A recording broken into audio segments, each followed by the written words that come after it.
भगवान विष्णु का आवास। भगवान विष्णु जिस लोक में निवास करते हैं उसे बैकुंठ कहा जाता है। सरल शब्दों में बैकुंठ धाम जगतपालक भगवान विष्णु की दुनिया है। वैसे ही जैसे कैलाश पर महादेव व ब्रह्मलोक में ब्रह्मा जी बसते हैं, इस प्रस्तुति में हम आपको वैकुंठ के बारे में विस्तृत जानकारी प्राप्त कराएंगे।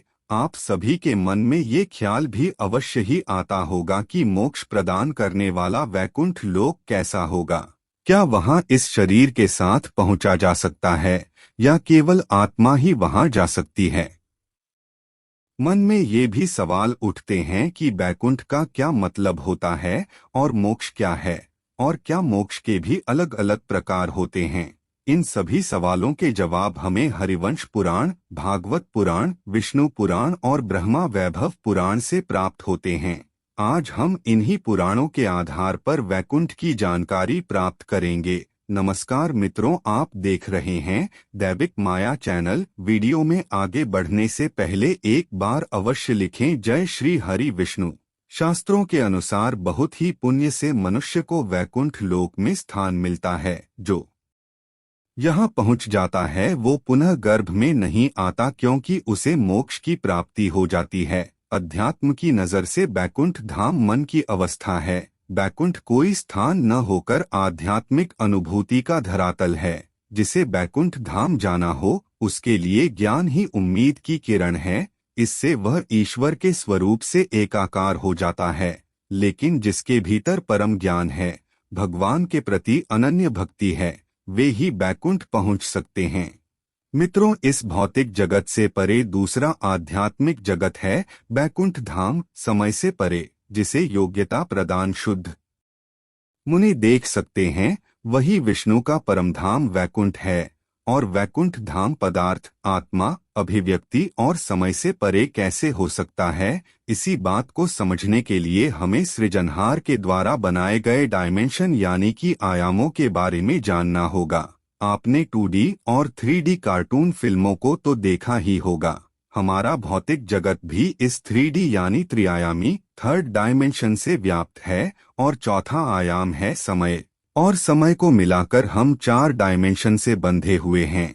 पहला आयाम है लंबाई, दूसरा आयाम है चौड़ाई, तीसरा आयाम है गहराई और चौथा आयाम है समय।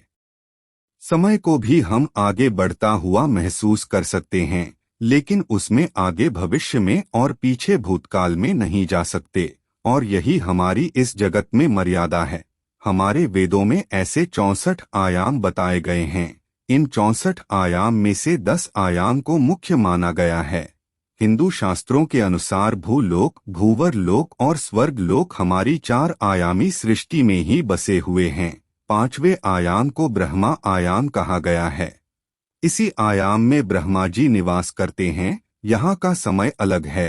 हिंदू धर्म में काल अर्थात समय की धारणा बहुत ही वैज्ञानिक है। एक त्रिस रेणु से लेकर एक क्षण तक, एक क्षण से लेकर दंड तक, दंड से लेकर मुहूर्त और मुहूर्त से लेकर प्रहर तक, प्रहर से लेकर दिवस तक, दिवस से लेकर पक्ष तक, 2 पक्ष का 1 माह, 2 माह की 1 ऋतु, 6 माह का 1 अयन, 2 अयन का 1 वर्ष, 1 वर्ष का देवताओं का 1 दिन, देवताओं के 12,000 वर्ष का 1 महायुग, 71 महायुग का 1 मनवंतर, 14 मनवंतर का 1 कल्प, 1 कल्प अर्थात ब्रह्मा का 1 दिन और ब्रह्मा के दिन जितनी ही ब्रह्मा की रात्रि और ब्रह्मा के 1 दिन और 1 रात्रि को मिलाकर बनता है 1 अहोरात्र। इसी तरह महाविष्णु और शिव के समय की कल्पना करना भी मुश्किल है। इसके बाद आगे छठे आयाम में महाविष्णु निवास करते हैं। महाविष्णु के भी 3 भाग हैं, कारणोदकशायी विष्णु, गर्भोदकशायी विष्णु और क्षीरोदकशायी विष्णु।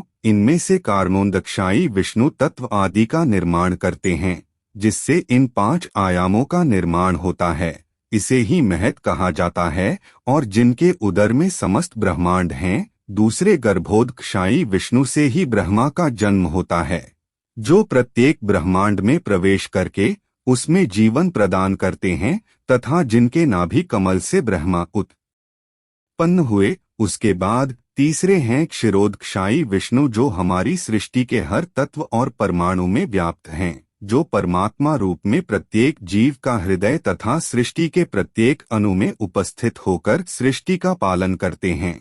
इसके बाद नंबर आता है 7वें आयाम का, जिसे सत्य आयाम या ब्रह्मा ज्योति कहते हैं।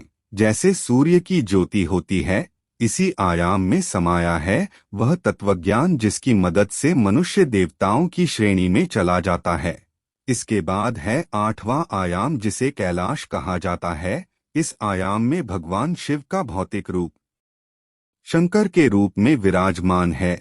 उनका कार्य ही इन 7 आयामों का संतुलन बनाए रखना है। इसीलिए सिद्ध योगी भगवान शिव की आराधना करते हैं, क्योंकि हर योगी वहां जाना चाहता है। इसके बाद आता है 9वां आयाम, जो है वैकुंठ धाम। इसी आयाम में नारायण निवास करते हैं, जो हर आयाम को चलायमान रखते हैं। मोक्ष को प्राप्त करने का मतलब है इसी आयाम में समा जाना। हर आयाम इसी से बना है। यही आयाम सभी आयामों का निर्माण करता है। मोक्ष की प्राप्ति कर हर आत्मा शून्य में लीन होकर इसी आयाम में लीन हो जाती है। इसके बाद नंबर आता है 10वें आयाम का, जिसे अनंत कहा गया है। हम आपको बता दें कि अनंत से ही महत और महत से ही अंधकार, अंधकार से आकाश, आकाश से वायु, वायु से अग्नि, अग्नि से जल, जल से पृथ्वी, पृथ्वी से औषधि, औषधियों से अन्न, अन्न से वीर्य, वीर्य से पुरुष अर्थात शरीर उत्पन्न हुआ। पुरुष का अर्थ यहाँ मनुष्य या इंसान नहीं, बल्कि जो भी जीव शरीरधारी होता है। यह अनंत ही परम सत्ता परमेश्वर अर्थात परमात्मा, ईश्वर या ब्रह्मा है। संपूर्ण जगत की उत्पत्ति इसी ब्रह्मांड से हुई है। इस आयाम के मालिक भगवान शिव है। भगवान शिव सभी 10 आयामों में या कहे कि 64 आयाम में आ जा सकते हैं। यह तो आप समझ सकते हैं कि इस 9वें आयाम में बने हुए वैकुंठ में जाने के लिए आपको कितनी उच्च कोटि की आध्यात्मिक उन्नति प्राप्त करनी होगी और अपने जीवन को कितना उत्तम और उच्च कोटि का बनाना होगा। तब जाकर हमारी आत्मा वैकुंठ पहुंच सकती है। और जब हम उत्तम जीवन व्यतीत करने के बाद वैकुंठ जाने की योग्यता प्राप्त कर लेते हैं, तब हमारी मृत्यु के बाद भगवान विष्णु के दूत आकर हमारी आत्मा को ले जाएंगे। वैकुंठ पहुंचते वक्त रास्ते में विरजा नाम की नदी आती है।